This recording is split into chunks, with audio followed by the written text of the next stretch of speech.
Bref, parlons du dernier film de la semaine, qui aurait pu être le premier, cela dit. Oui.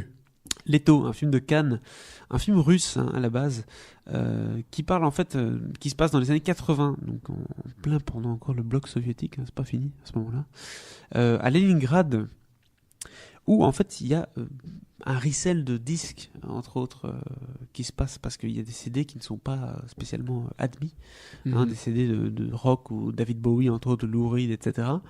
Et il y a des jeunes musiciens qui sont un peu en train de jouer là-bas, mais un peu en cachette. C'est un peu ça le principe du film. C'est toute cette espèce de révolution culture pop années 80, etc., qu'on ne vit pas de la même manière dans le bloc de l'Est. Mais certains jeunes se retrouvent peut-être pour avoir des soirées ou des moments d'écoute entre eux. C'est un peu ça, concrètement, le film. Enfin, c'est même très ça. Oui. Alors, c'est compliqué de résumer un film pareil parce que c'est pas juste un film sur. Enfin, c'est pas juste ce que tu viens de décrire. Ça va bien plus loin que ça. En fait, c'est un film sur sur la jeunesse russe, plus que sur la scène musicale russe, en fait. Ils utilisent la culture pop que nous on connaît pour nous montrer comment les jeunes l'ont vécu là-bas. Qu'est-ce qu'ils ont fait. C'est un contexte. Alors, enfin, c'est plus qu'un contexte, hein, mais c'est même un des acteurs principaux du film, en fait, d'une certaine façon, parce que tout est basé sur ce monde. Donc, on va avoir des jeunes qui vont se rencontrer et qui vont développer des choses musicales ensemble. Ça, c'est l'idée générale. On parle de personnes qui n'ont pas forcément accès à tous les styles de musique, vu qu'on est dans le bloc de l'Union soviétique, mais qui, marché noir, etc., se font quand même une belle culture musicale, si je puis dire. Et donc, ce sont des gens qui carburent à T-Rex, à Lou Reed, à Iggy Pop, enfin voilà, tous ces trucs-là, Talking Heads, tous ces groupes, tu vois. Oui.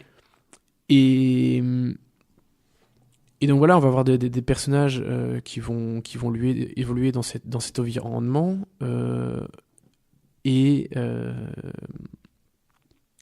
on va s'intéresser à leurs relations entre eux, surtout. Il y a vraiment plusieurs clés de lecture possibles pour le film. Il y a plusieurs couches. Tu peux voir ça comme une histoire d'amour un peu compliquée, parce qu'il y a ça.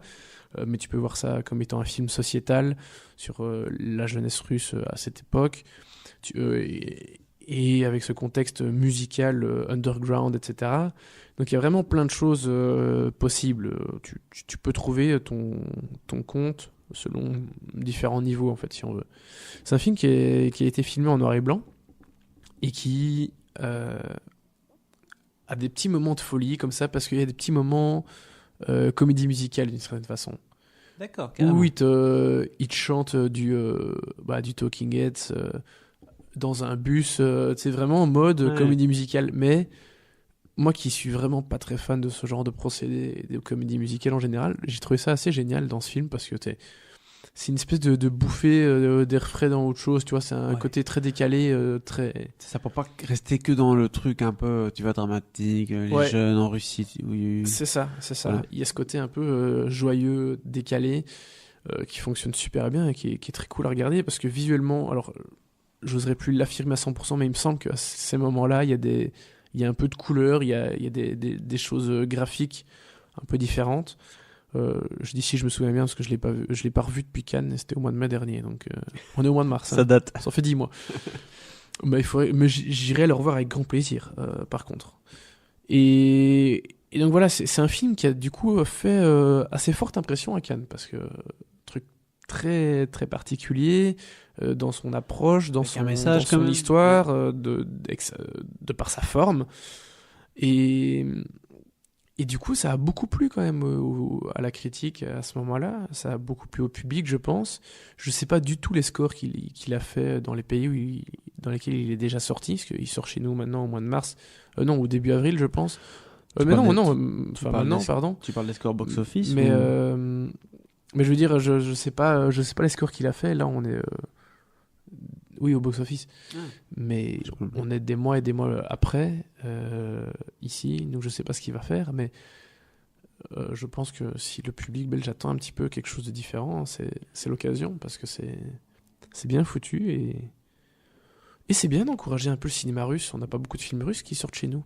Et on parle quand même de Kirill Serebrennikov, donc Non. c'est pas n'importe qui, c'est un gars qui a... Ouah, ça devient presque un habitué de Cannes. Mais voilà, c'est quelqu'un qui... Ouah, on va pas lancer ce débat-là, mais Non. c'est quelqu'un qui n'a pas toujours voix au chapitre en Russie. Il est quand même assigné à résidence, etc. Donc, parce qu'il y a eu, je pense, des soupçons d'évasion fiscale ou quelque chose comme ça. Mais tu sais que sous le régime Poutine, la culture, enfin, dans tous les... Je vais dire dans toutes les dictatures, la culture est une des premières choses qui est...